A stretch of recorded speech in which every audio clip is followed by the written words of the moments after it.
really excited today. Yeah. We have a guest, and I will let her introduce herself. Yeah, I'm Carolyn Wester. I'm the head coach at Wrestling Prep and the pro fighters coach at American Kickboxing Academy. And I'm really excited to be here. Well, we are so excited to have you. Yes. I think we need to make sure that we mention that it was our husbands who brought you and your page to our attention. I think it was my husband specifically. We have 4 boys, and then like her husband is like one of the wrestling coaches in the town. He coaches for the high school and whatever. And the flips, I think, is what got him. Yeah. Like the body awareness and the flips. Yep. And so they showed me the video, showed us the videos, and we're like, that's so cool. And then they were like, you should have her on the podcast. And I was like, it looks awesome. And then I saw your website and I'm like, we need to know more about her. So that is why you are here. We are super excited to have you. And we have a few questions. Yes. Well, please, ask me whatever you want. I'm happy to answer. Awesome. Well, our first question that we always ask our guests that we have on is, what was your first experience with wrestling?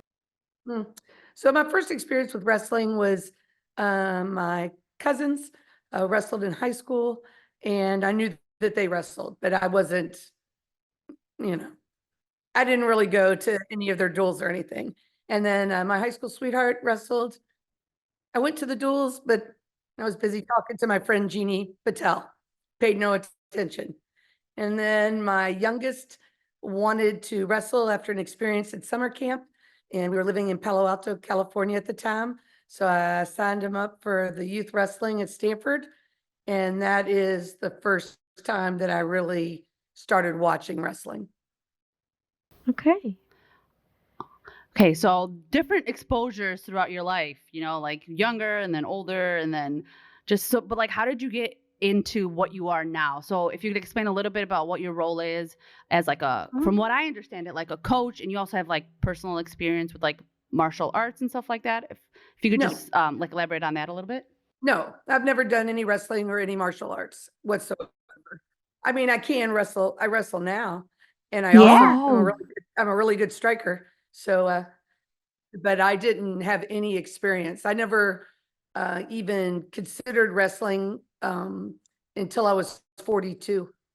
And I was sitting in the room at Stanford, and I was watching someone wrestle. And I just finished up a big experience in venture capital and had some changes in my life. And I was just watching, and I said to the athlete, if you don't mind me saying, do you realize the structure you're building with your body is not congruent to the maximum trajectory and velocity you can obtain if your goal is to actually put that person on their back?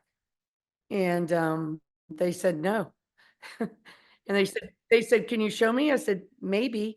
I'd never wrestled before, but I understood, what I was trying to convey to them was, if they were engineers, they would have been fired because they weren't using their bodies in a manner that was conducive if you were going to hit a structure effectively at the other human body, to put their shoulders on the mat. So he, I told him, I think you should use your muscles in this order. And his basic response was, I think I'm significantly better. And, he was somebody really good in D1 wrestling. So that's how it really started. And what happened was that I would watch people wrestle, and I could see that the math of their body wasn't maximized or even optimal. And so I just happened to be fortunate to be in a situation in my venture capital career and in my life where I didn't have to necessarily, go looking for a new gig. And I just sort of sat around and watched and started helping. And I noticed immediately that in the club program, that the automatic response, if an athlete, between 6th grade and 12th grade couldn't do what the coach was asking, that it was automatically the wrestler's fault. Oh, you're not working hard enough. And the dad would say, you don't want it. And I'm like, hey, your kid's out there in a leotard with his privates showing. And he's great. right? There's no 8th grader going to the mall, Stanford Mall, looking like that. Yeah. So just over time, I started offering my opinion, and the club coach there was very enthusiastic. And there was one particular group of wrestlers, Jason Welch, who went on to be a 3-time California state champ, 4-time finalist, 3-time NCAA All-American, NCAA finalist, Junior Hodge Trophy winner, Nico Trigus. I can't remember how many times he won Fargo, wrestled at Ohio State, and Hunter Collins, who wrestled at Michigan. And they all felt they benefited when they were being coached.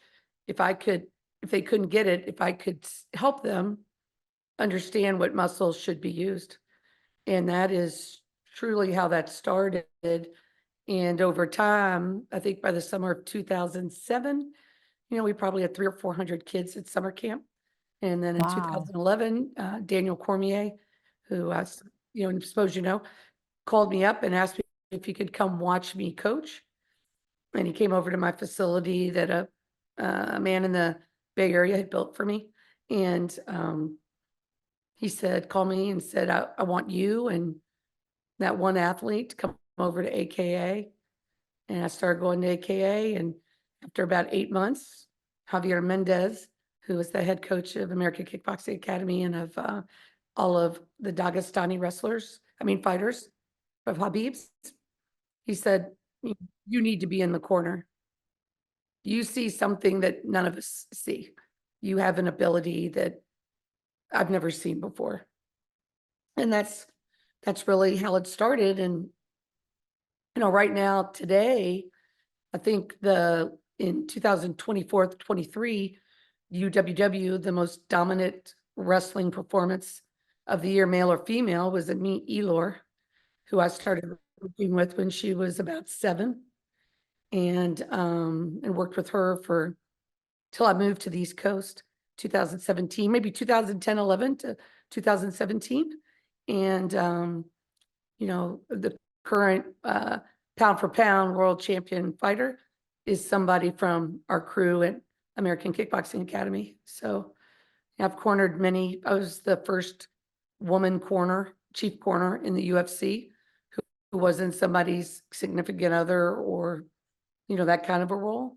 And I travel all over the world today and coach almost on a weekly basis online in Thailand, Croatia, Scotland, all over the United States. I've been to Estonia this year, and I'll be in Finland, Singapore, and then I coach all the time, and people come to me and I go to them, and I'm really, really fortunate. Yeah. You are literally living my husband's dream. That is what he would love to do that. If he could just work with athletes all the time, whatever type of he loves the UFC, he clearly loves wrestling, he loves mixed martial arts, he loves it all. That would be his dream. Well, tell him I get it. I understand his enthusiasm and passion.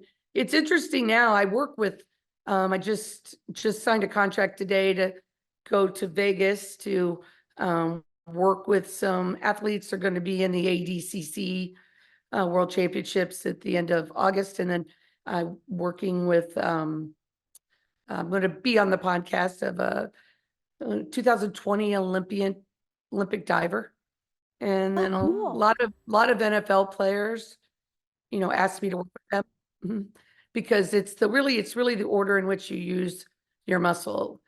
I feel, and I think a lot of people feel, I'm extremely good with technique, but until you can use your body correctly and build a structure that's going to hold, then it's hard to effectively learn technique. And really in wrestling, a lot of technique is predicated on historic experience of the opponent not having a strong mat-based body position. So once you put somebody in a strong mat-based body position, the futility of a lot of technique becomes evident because it's not capable of maneuvering the object, the human body, Yeah. because it's predicated on people being in bad body position. You've seen it. I mean, you all have seen it, I believe. So when your kids are little, it's the snap circle, right? Snap them, circle, head and arm, throw them. Very little time and effort is spent teaching an athlete how to move under a grid or create 90-degree angles with their body and be able to hold it for 6 minutes or 9 minutes of a match.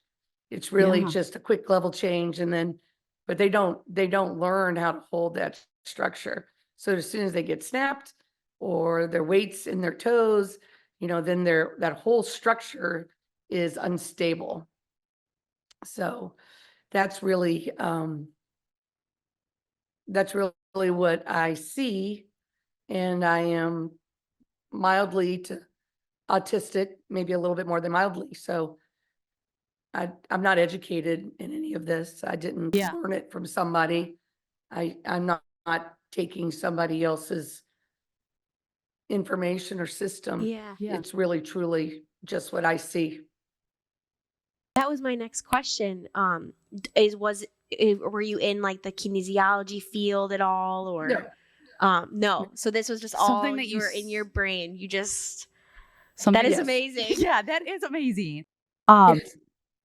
Yes. Do you think, I mean, you obviously have a lot of experience in this, but do you think the mixed martial arts and like the wrestling, like it's not common to like understand not what you're talking about, but like the way that you see things, because it's so much like power, force, speed, and not like body awareness and like just in coaching in general? I feel like, because like you said at the beginning, like I've been at practices or at tournaments where like they get mad because, like you said, the kid isn't trying, but like maybe he wasn't taught how to effectively, like you're saying, use his body. So do you think it's like a system issue?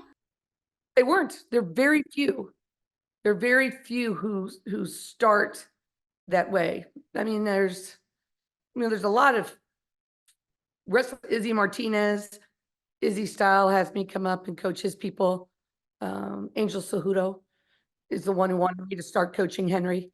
And, I work with the kids from Valiant.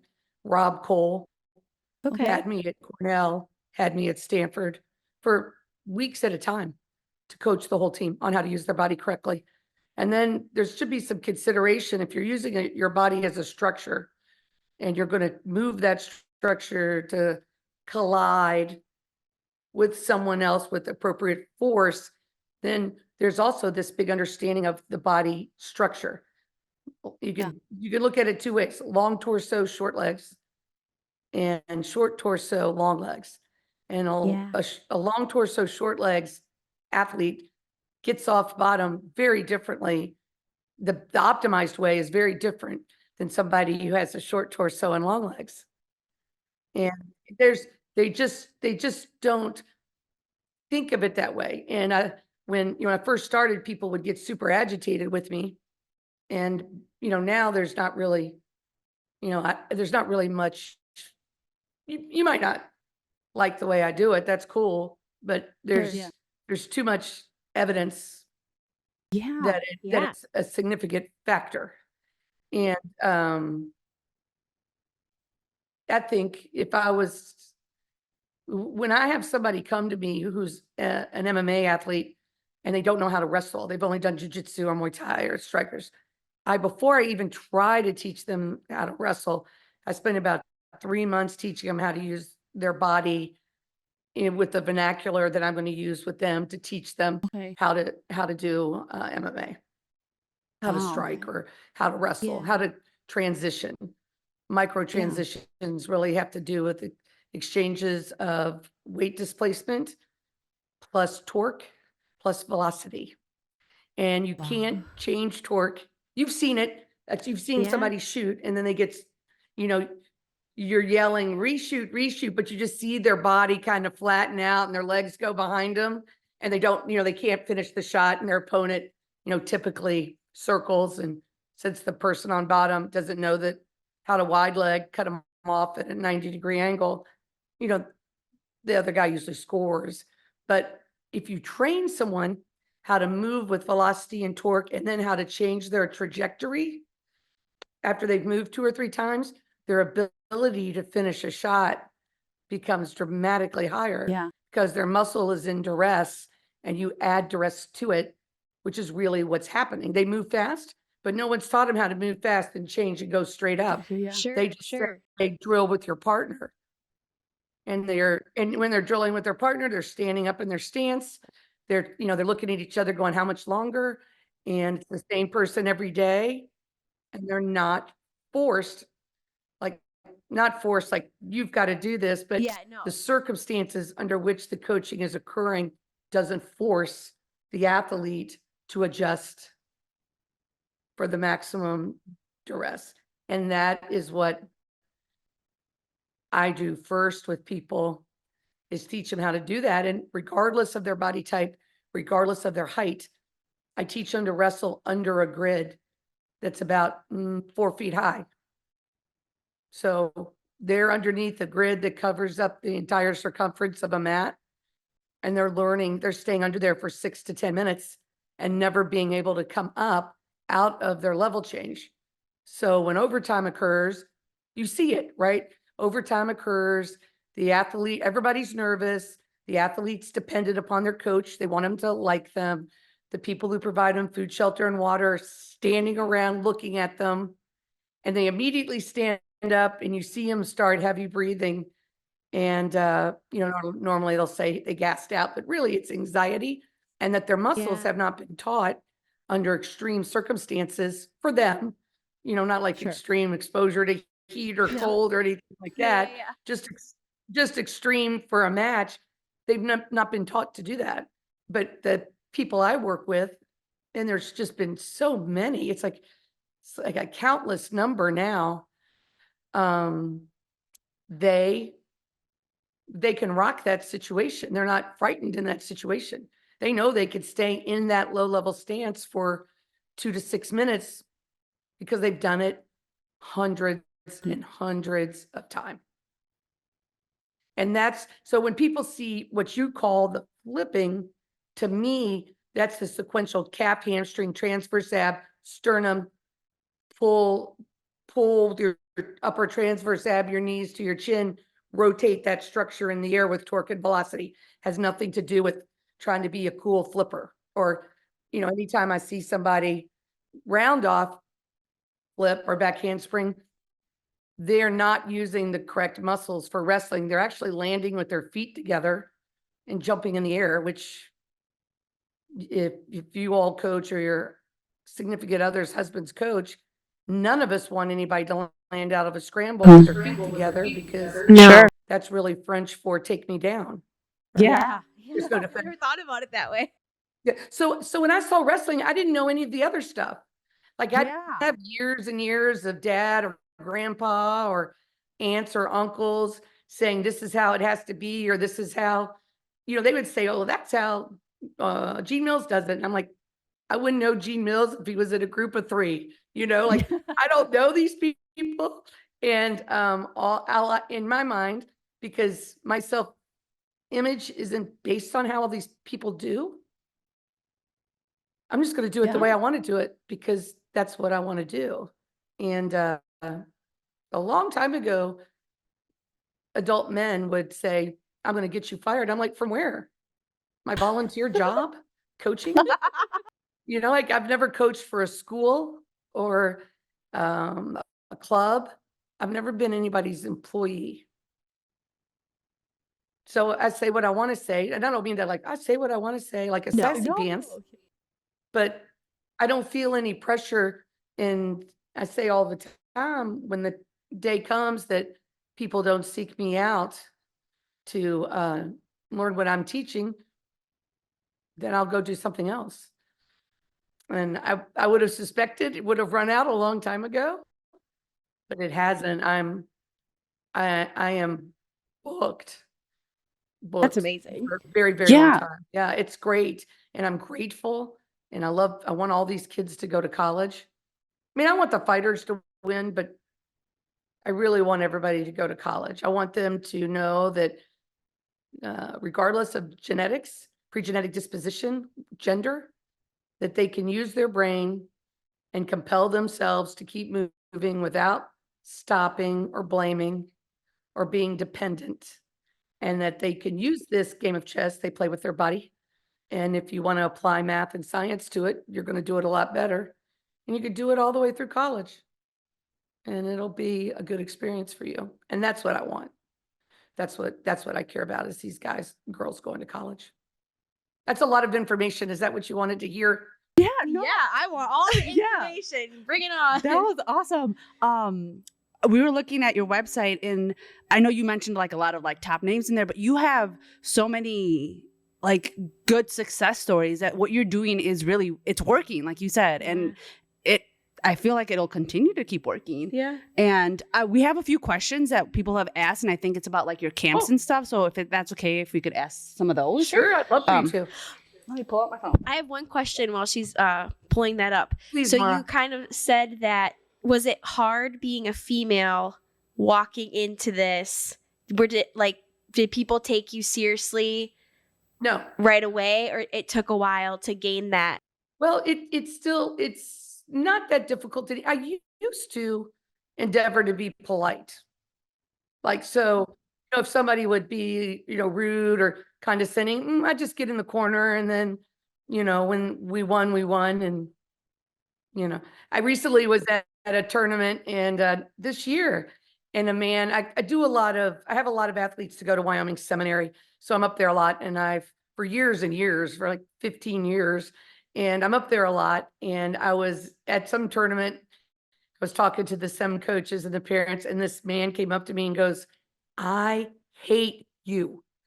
And I went, okay. And this guy who's a heavyweight there, who I brought there, came running over and was standing by me. And he goes, "I hate you so much." He said, every year at NHSCA duels and at Journeyman, you out-coach me, and I can't stand it. And I said, okay, like, all right. And the athlete said to me, "Does that bother you?" I said, "Oh, one, I think maybe he's partially kidding. I just don't know the guy, so I can't tell. And I just don't respond. I just stay quiet." But I said, it's hard. It probably, and not in this necessarily that man's case, but when people react that way, it's not me they dislike, it's themselves.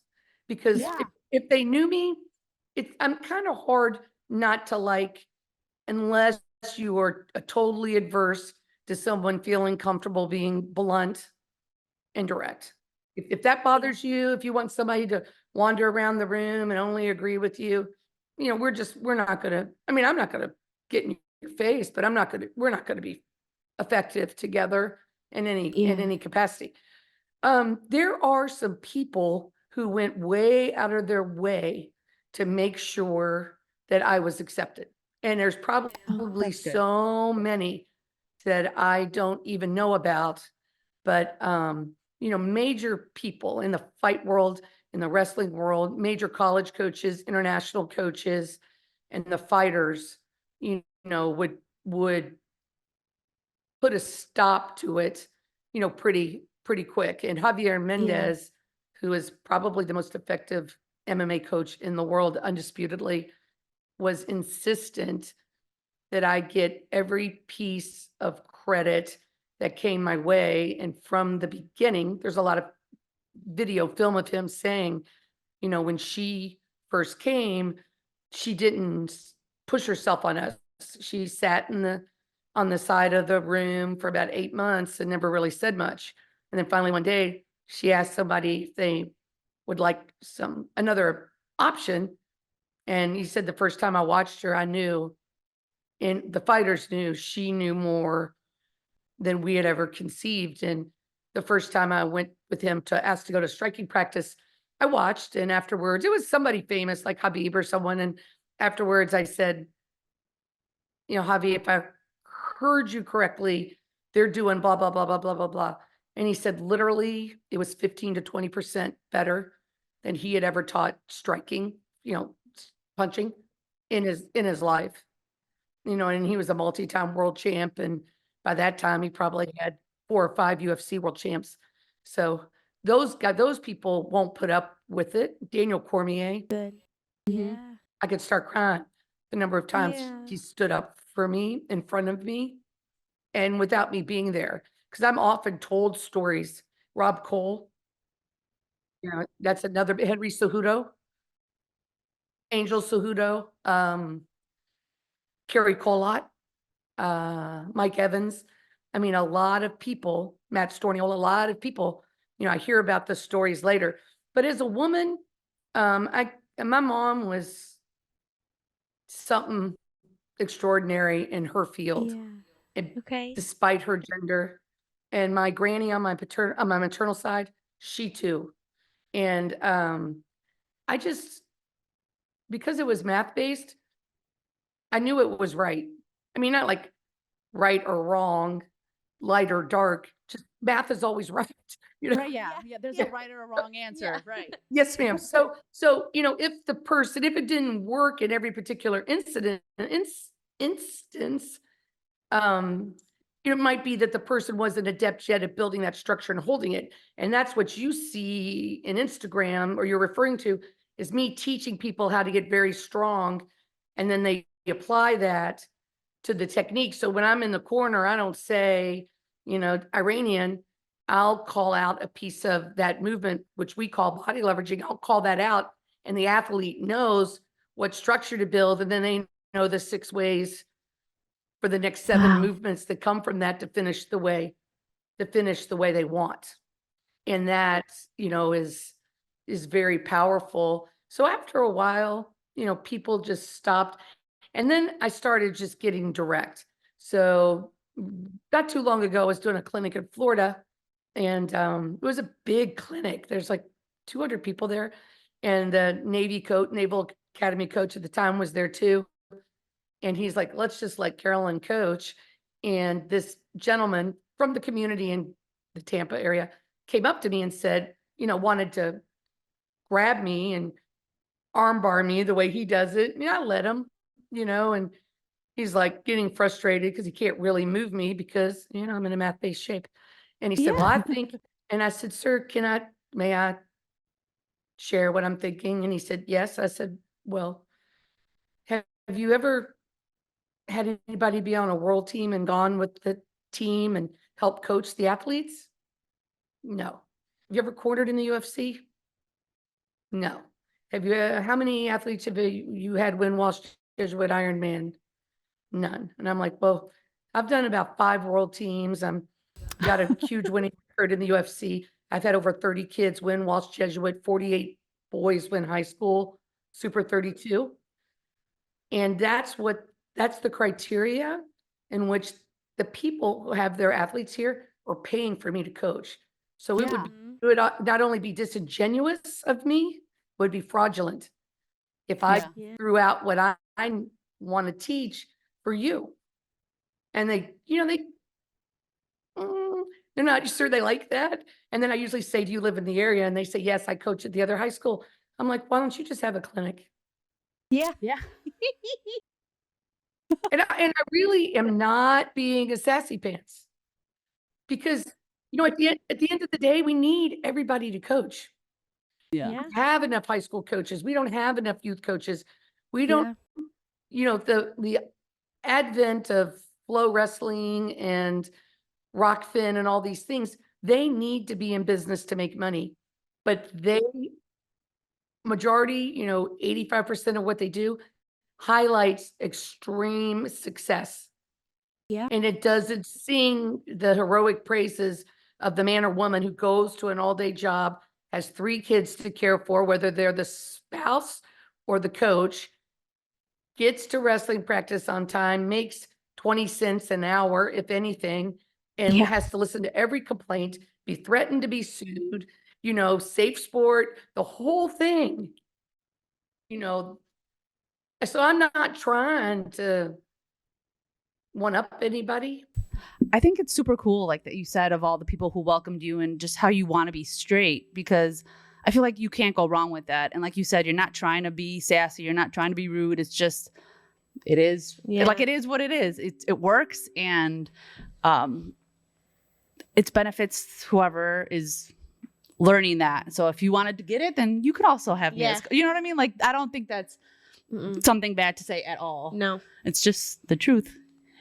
Yeah. Yeah.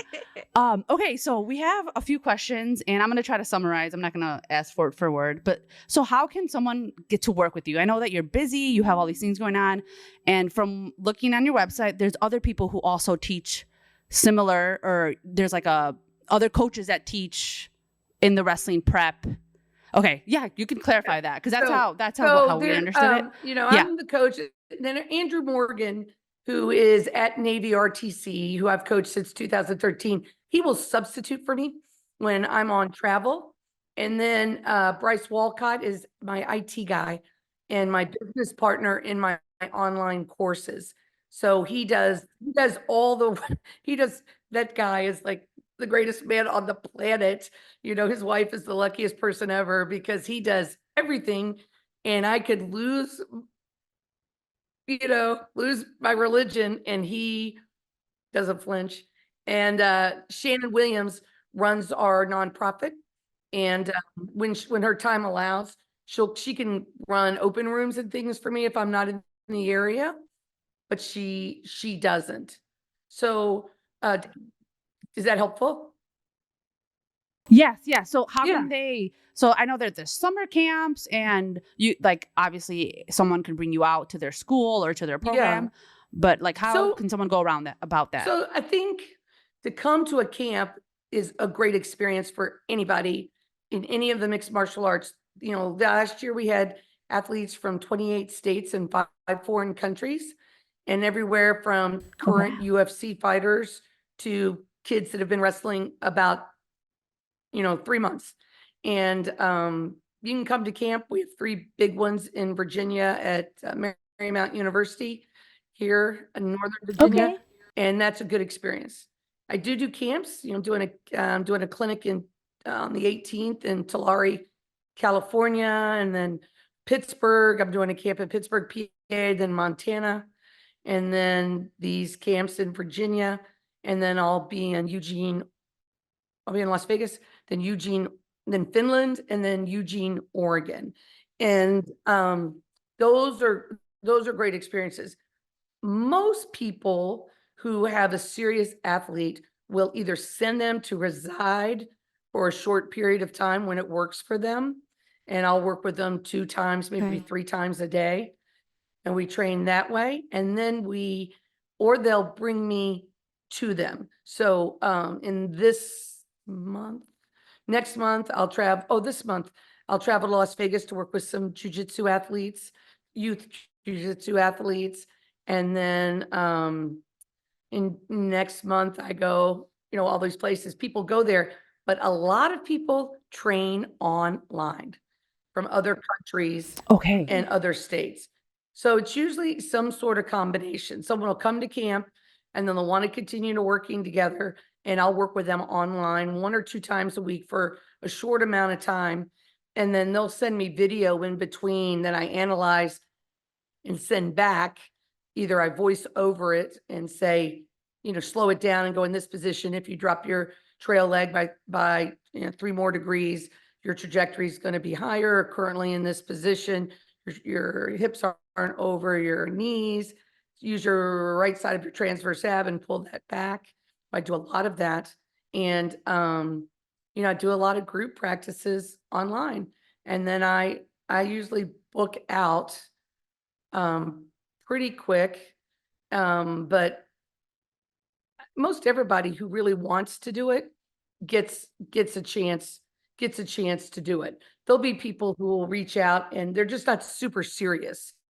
They want it to be easy. And what I do is not easy. It's exponentially very easy. So, but initially it requires some effort and some patience. And so many people in youth wrestling and high school wrestling are driven by the opinion of the person standing next to them at the tournament instead of logic and success. So they get agitated. So come to camp. None of the camps, they're all progressive. So it's they're not the same material at each camp in the summer. and anybody can reach me. My numbers and emails and everything are on the website or on my Instagram, and they can reach me anytime and we can make it happen. Yeah. How long are the camps? 4 to 5 days. And we have overnight and commuter.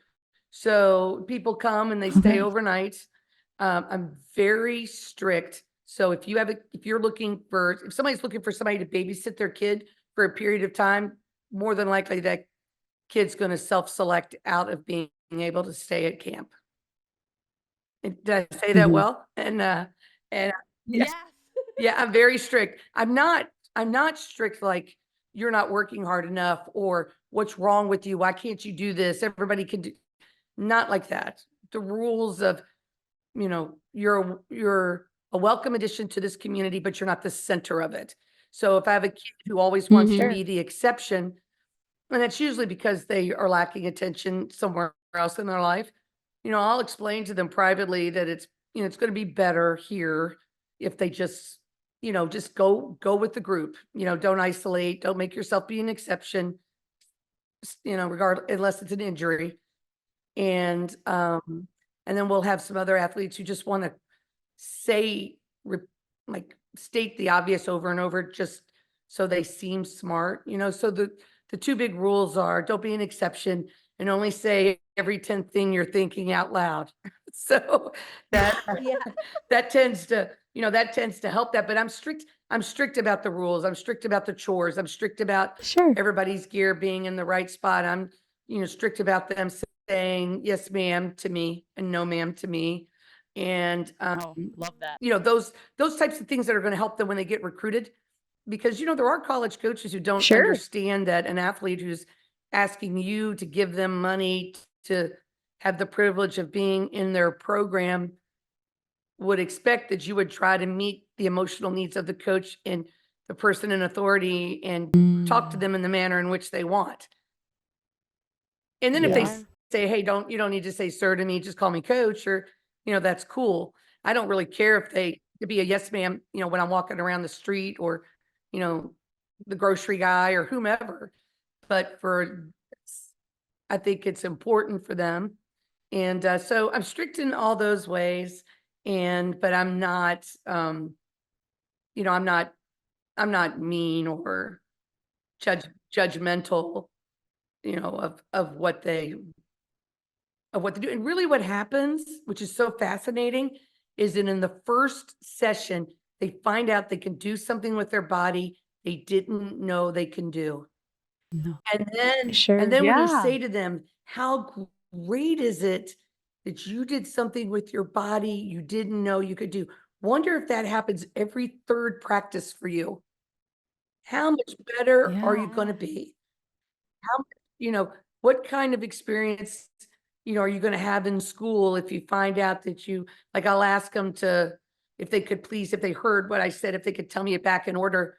And they're like, gosh, I can't even get my math problems right. Well, maybe you can, maybe you are smarter than you think you are, because a lot of these kids, public education, private education, they're trying to handle the needs of a lot of people. And they can't really spend time being individual. I think it's my job, my responsibility to meet the ability of the person to learn.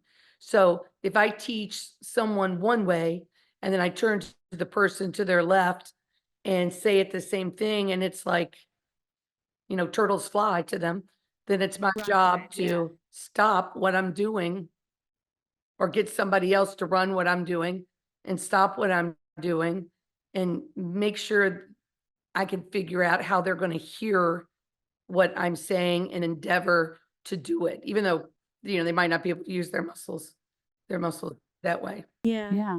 Just a real quick jump back. The other way that you were asking me about how people feel about me as a woman, as soon as I shake their hand or I grab them, they understand that I'm pretty strong. So they get that. But I can't do everything these athletes could do, but I still use my muscles in the same order. Sure. Sure. Yeah. Is that a That's helpful cool. answer? Yeah.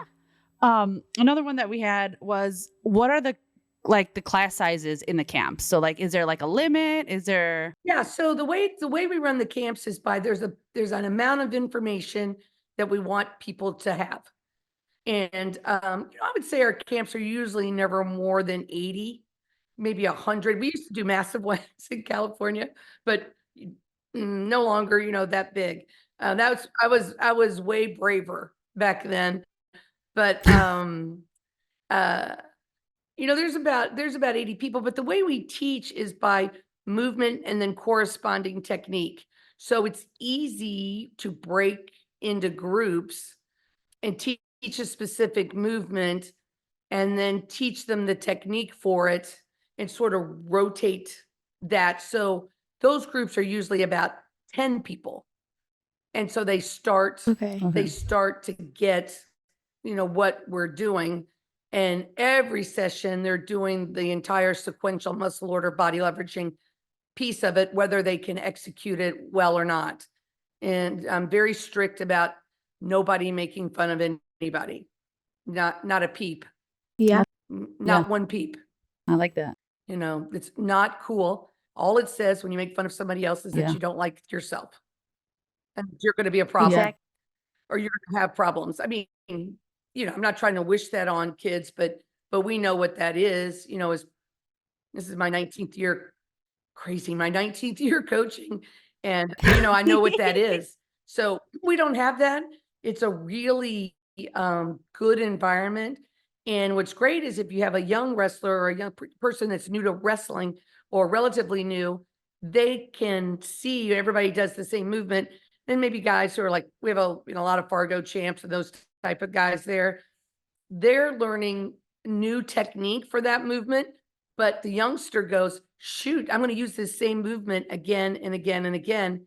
And I make this analogy often, but as people who are buying clothes for children, you and I know when their ages 8 to 16, we really don't want to buy them red corduroys to go to the dance and a pair of khakis to go to the wedding and something checkered so them to hang out with their friends. We're going to get those khakis and we're going to change those shirts, you know what I mean? And so that's really what this is. The movement is the khakis and the finishes and the rest goes off of that. So they actually start to get hopeful. When I was hanging out at Stanford, somebody was teaching, they'd come in from somewhere and they just came in, they didn't really read the room or, find out who was in charge. They didn't get that, I was, organizing the events. And they said, in the third period, if you're down by 7 and you're on bottom and, whatever, you need to do this. And I said to him later, I said, are you teaching by situation in a 6-minute match? He said, yes. He said, yes. And I said, well, and I don't know if it was Jason Welch or who was there, maybe Cooper Newby. I asked him to shoot and reshoot nonstop for 20 seconds. And they went 20 times in 20 seconds. So I'm like, that's approximately 3,400 to 3,800, depending on the amount of time somebody could do that, roughly around that same range, scenarios in a 6-minute match. And you wonder why these kids feel hopeless or they don't want to listen to you. Yeah. It's too much. It's too much. Yeah. It's too much. So so I said, why don't we break it down into what we think are, 40 pieces of technique divided up between top, bottom, and neutral that works on the best math-based body position a person can make, and then teach them the muscle order for that.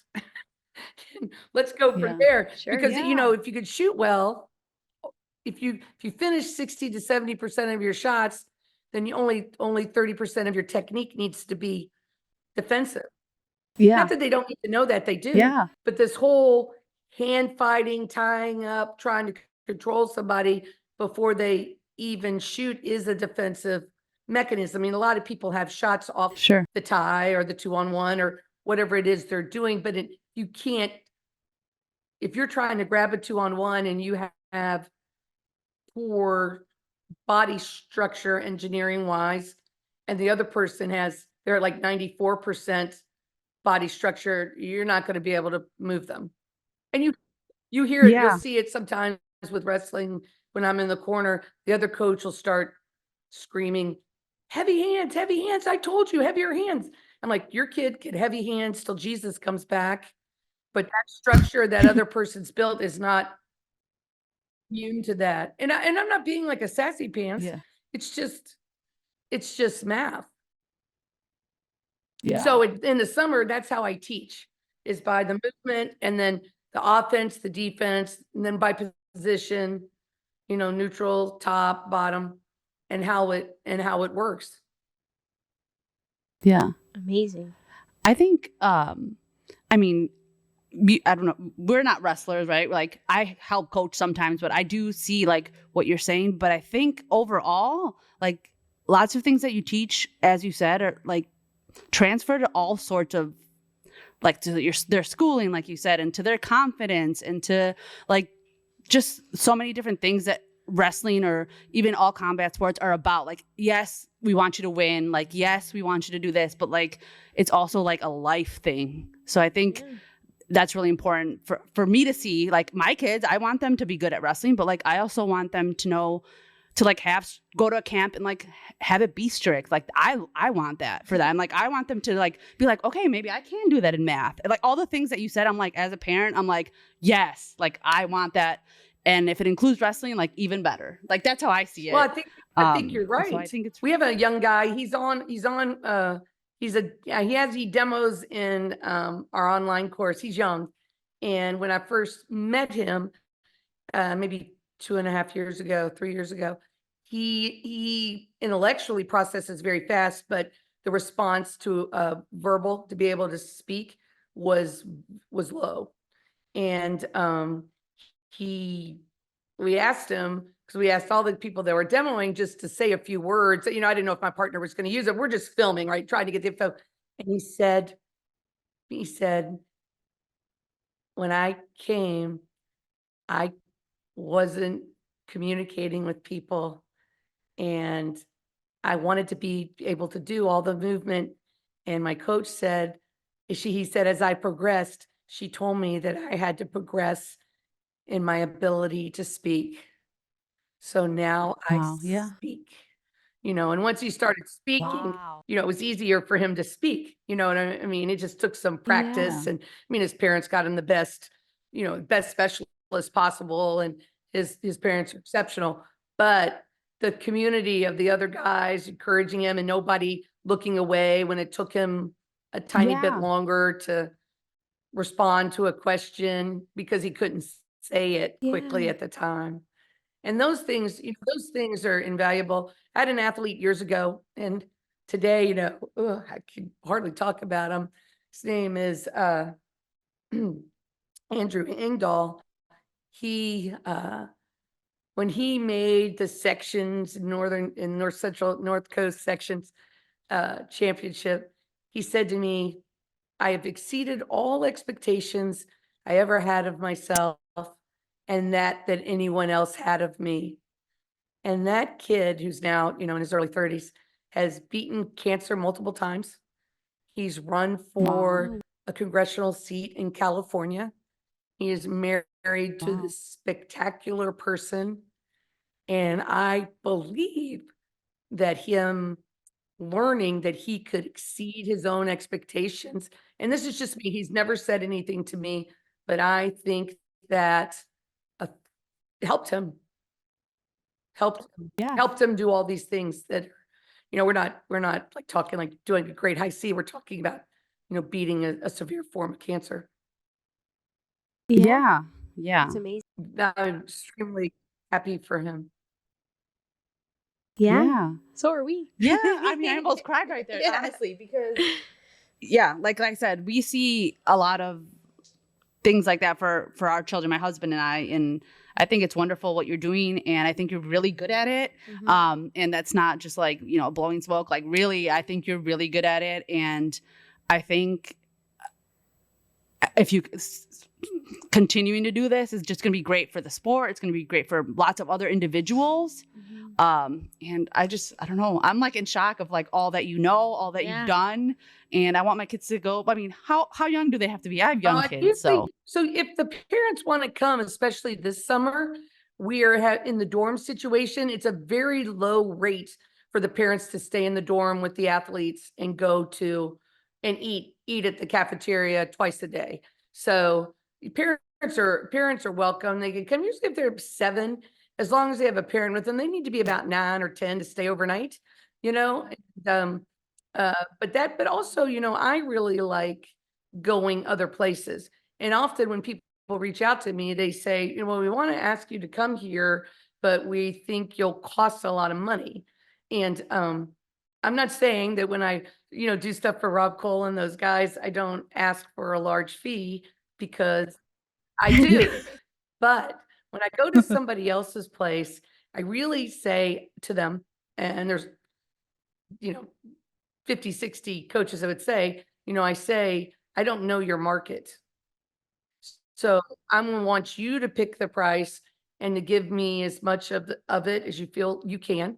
And I need you to pay for me to get there, and maybe a demo person, and you need to house us, right? Feed us. But that's it. You know, I'm not, you know, these college programs, man, when they have these camps, you know, they are dependent on that money to pay for, you know, if you're not in the top 10 wealthiest RTC clubs, you know, like there's some who are, but they're dependent on that money for, you know, to go to Akron, to go to U23, to go to Vegas, you know what I'm talking about. So when they have those camps, you know, they've got to charge what they have to charge, and they're just they're like, I'm going to give your kid all this information. It's my hope that people allow me in their world and will have me back, and that I could work with these athletes continuously. So an example would be, I started working with an athlete named Joshua Saunders in 2010, and he's now at Cornell. He's a 2-time world team member, cadet and junior worlds, Super 32, Walsh Jesuit, all those wins. And he had a little brother, Jacob, and Jacob is now 12. I started working with Jacob when he was 6 or 7. There's not been a year, a summer, a time frame when I haven't been with him or taught him. He flies in on this Sunday. He'll stay with me for 10 days. Other good kids will come. He leaves in that group of kids, and then in comes a D3 basketball center who's now a jiu-jitsu guy, and 2 or 3 other like guys coming to train with me for a week. And then I'd leave to go do a camp. And you know, that's what I like to, you know, that's what I like to do. And that's what I'm going to do. Yes, we love it. Well, I feel like we owe you a lot of thanks, because you're so busy, and then you still found time to like talk with us. I'm so excited about you all. I think the condescending way in which people turn to the partner that's not the spouse, or the partner that's not involved in the wrestling, and you know you're a wrestling mom, you know, you're the person who's sitting there watching the patterns over and over. You're the one you're the one, male or female, who sees those things. You're the one who watches the spouse in the corner tense up, and then watch Junior see them, and all of a sudden, you know, their shots aren't taking off. That's who you are. You know, that's who these people are. And to have this opportunity to encourage, when I first started coaching, there was a woman, Edie Castle, and I would sit next to her, and I learned she knew everything that was going on. She'd go out with Jeff Jordan. She memorized everything. And Lance would be being Lance, and the kids would walk by, and she'd say, "Bah, bah, bah, bah, bah," and then they'd go do it, and, you know, and win the match. I just think it's great that you're doing this. It just helps wrestling to have everybody feel included, not inconsequential, because they're not. Yeah. Yes, Yeah. thank you, because that's what our we goal. want. Yeah, that's our goal. Yeah. Just to get everyone included and Yeah. And I think enjoy the sport yeah. like we do. And I think you're right. We do see things that like the coaches don't see. And Mhm. sometimes they take it and they run with Yeah. it. And sometimes they're like, you don't know what you're talking about. But like, Sure. I agree with you. Like there are certain things in like my children where I'm like, hey, he learns this way. Like, let's try talking to him at practice this way. Like he's a visual learner, or like he needs to do it multiple times in order to understand whatever. And I think that's valuable if you want your kid to succeed in whatever sport they play or whatever thing they do. And so thank you. Well, I feel validated. You should. And I think I've said it a couple of years ago in 2022 in August on a podcast of Daniel Gonzalez's, is that he asked me what I thought, and I coached him at AKA, and he knows me from the fighters, mostly predominantly. And he asked me what I thought was the most important component. And I said, is to expand your capacity to be open-minded. Because in this sport, the killer is the person who goes, I've been doing this for 8 years and I don't want to change. Because really what they're saying is they don't want everything they did before not to collectively stack up and matter. But the truth is that's not how that works. So let's just take, for example, one of our 3 birth children has a medical issue, and we go to a major medical center, and they, we've Googled it, and we say, hey, we hear that the protocol is this. And they say, well, actually, in the last 3 months, there's been a 20% increase in the curing of this situation with this new technique. Now, all of us, when our children's lives are at stake, right in our face, we'd say, let's head to the 20%. But coaches and parents and even kids don't see the wrestling as important to their life as it actually is in terms of learning to let go of what is no longer effectual and to embrace what is effectual. And that's true in work. If you work in technology, like I did venture capital in technology, I mean, we would drop, a company that I was doing a turnaround before would drop $200 million in a piece of technology, and 6 months later, 5 guys and a coffee machine, made something better. And you have to take that loss and leap. Leap. And that is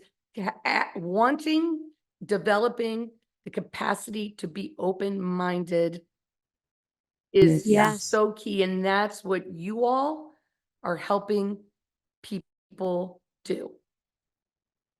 And that is fantastic. Yeah. Thank you. Oh my gosh. Thank you so much. That is our goal. Yeah. And yeah, thank you. I mean, sometimes it feels like we're not doing anything, but like I think that there is a space for this and it is helpful. And yeah. An athlete that I coach from Texas, his mom delivers babies at OBGYN, and I coach her son at 6 in the morning, their time, 7 in the morning, my time, 3 mornings a week. And he's a tough little kid. He's 12 years old. He's, about 78 pounds. And in the morning, sometimes Lauren will come in and she'll lean over the camera and she'll be in her scrubs. And I'll say, hey, what's going on, girls? She's like, oh, I'm so sorry. I'm late. I wasn't here to say hi. Or I'm like, Lauren, you dictate the first minute of people's lives. I'm just trying to teach your kid how to trail leg shoot. There is no comparison, but there is truth to the fact that the discipline that he's adhering to in order to have me coach him, because that's the time slot we have, that is going to help him later. It's going to be vital later. It's not the same, ever be as important as the doctor, all these things that people do that save people's lives and things. But what I'm doing and what you all are doing is part of a stack. There's often, it's very disheartening when I see people post, I'm totally responsible for this kid's success, or that person isn't responsible at all. Yeah. But really, it's a layering of experiences, and something that I could be with an athlete 7 years and somebody could spend 2 days with them and either have a negative or positive, but that could affect everything in that stack. Yeah. And to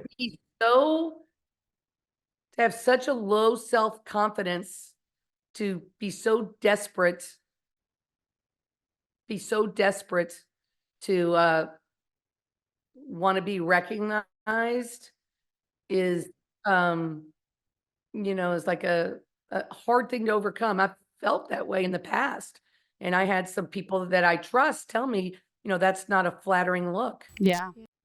you know, and not specifically in wrestling, but just in other things, Sure, yeah. prior. Like I said, I didn't start coaching till I was 42. So, I had a little bit of life experience underneath me, bad and good, or opportunity to change, or whatever you want to Yeah. call it. Yeah. So, I had a little bit different perspective, but, what you're doing and having this open mindedness is really fantastic. Yeah. Thank you. Yeah.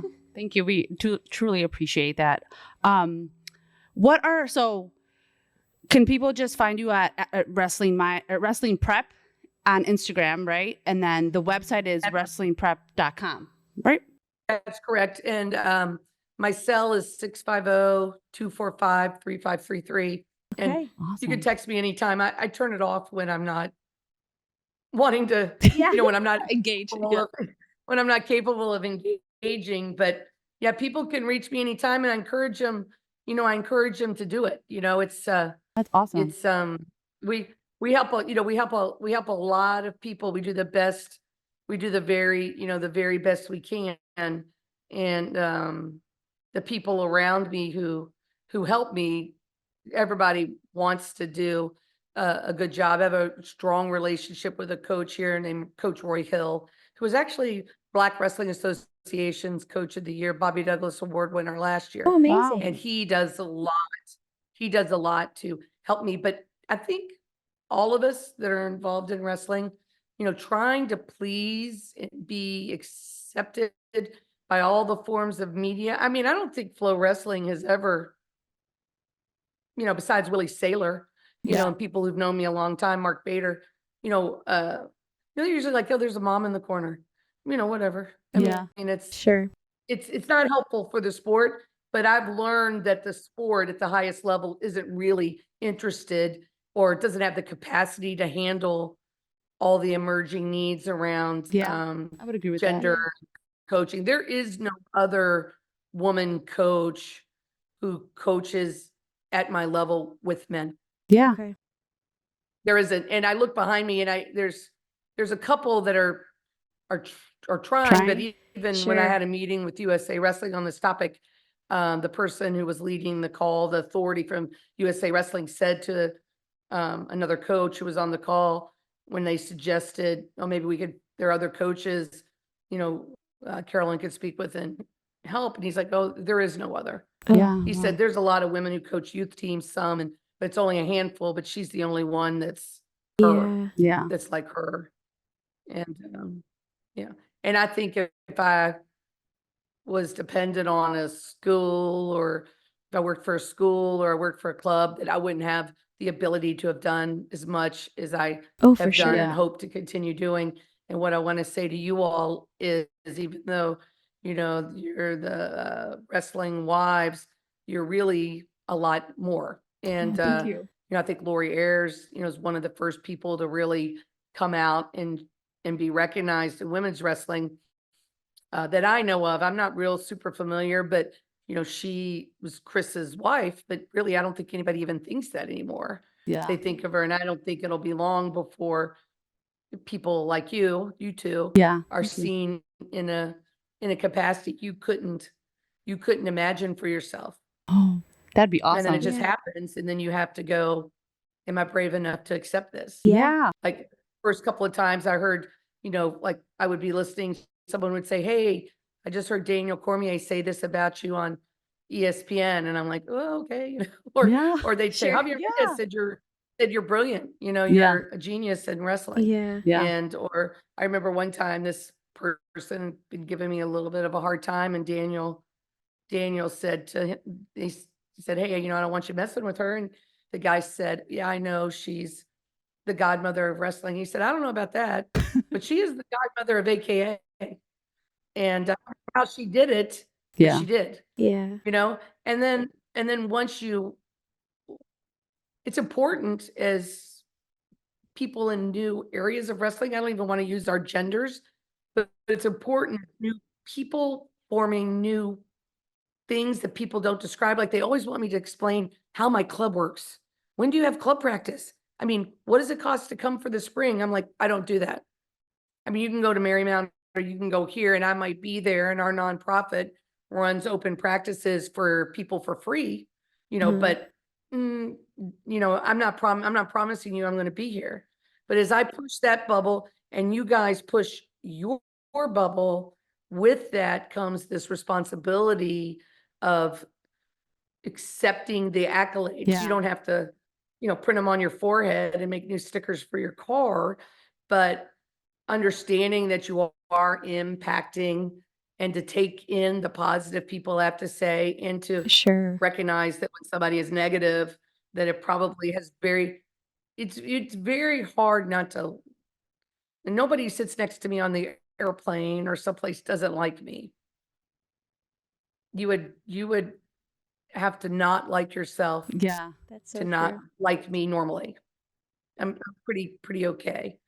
Right. Yeah. And, people who don't like themselves, who need to be the victim, who want attention, who maybe had horrible childhoods they haven't dealt with. I'm not an expert on those things, but for you guys, I mean, man, you all are doing something great here. Yeah. And you. your presence, your professionalism, the quality of the media and posts that you're putting out, not just in content, but in what it looks like, what it feels like, and the broad area of education, it seems to me you're trying to convey is fabulous. And I know you're not making any money off of it currently. Yeah. And I know you have children Yeah. and you have other people that have roles they need you to complete in order for them to do theirs. And Yeah. I applaud you. Thank you. Thank you. I applaud you. Thank you. I feel like you're very wise, and we accept all that you said, and we totally agree. If we could use this to just like invite you to come on a different time again, I feel like we have we have other questions to get to and stuff like that, but I feel like that'd be like a perfect way to end this. And then hopefully within our schedules, try to find another time. And just thank you so much. I don't know.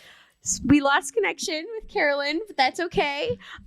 We are so grateful that we had her on. We hope you guys learned so much. I know I did. I'm taking in all of the information. So if you guys are like, Mars not saying anything, I'm processing everything that she said. Yeah. She's wonderful. I'm so excited. We're hoping to have her on again. Yeah. You kind of heard at that last little few minutes. Please go follow her at Wrestling Prep on Instagram and go to her website. And if you have any other questions for her for the next episode, please let us know. Send them our way. Yeah, and then hopefully we get to meet her if she comes up. Yeah, camp. I'm hoping. That would be so exciting. Next week we'll have an episode just us, and we'll make sure we recap Vegas and Freestyle State's coming up this weekend. Illinois, we're really looking forward to talking to you guys more. Yes. We hope you enjoyed this episode, like I said, and we love you guys. Yeah. And we'll bye. see. Yep. Yeah.